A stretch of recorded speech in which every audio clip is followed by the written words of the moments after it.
أو محمد بالأحرى أنيس أكبر دولة في محمد العالم. أنيس الصولي من بيروت يقول لك: كيف تقيمون موقف الدول العربية والإسلامية من المقاومة الشيشانية البطلة؟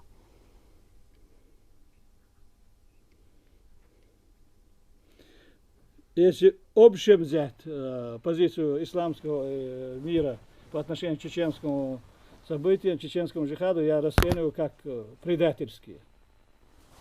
بشكل عام أقدر موقف الدول الإسلامية كموقف خيانة من الشيشان.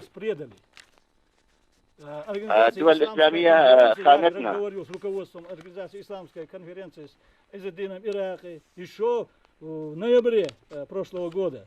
Я ему предлагал конкретный план. ذلك في المؤتمر الإسلامي في نوفمبر من العام الماضي. Он даже не посмел наши требования довести до руководителей исламских, мусульманских государств.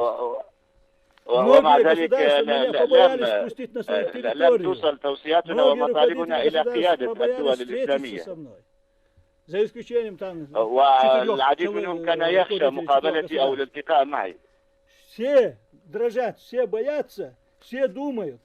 Вот руководители многих исламских, мусульманских государств думают, что если они пойдут против России, когда они видят, что Россия уничтожает мусульман, не мусульман уничтожает, людей уничтожает. ويفكرون بأنهم إذا ما وقفوا ضد روسيا فإنها تقوم بمحاربة الدول الإسلامية وتدميرها. Женщин, детей, стариков, вы террористы. Они боятся им сказать, что они террористы.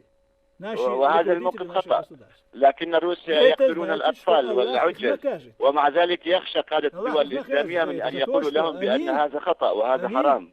Одобряет тот, кто сегодня молчит, и тот, кто не признает право чеченского народа на самоопределение, тот, кто, если исламские государства, мусульманские государства нас не признают нашу независимость, как признал Афганистан, значит, эти исламские государства предают чеченцев.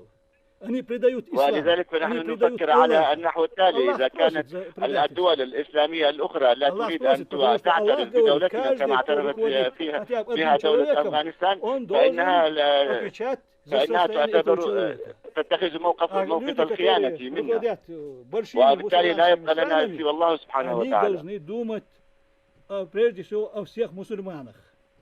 على المسلمين، على الدول المسلمين والدول الإسلامية أن يفكروا بجميع المسلمين أينما كانوا. Все должны участвовать в этом джихаде.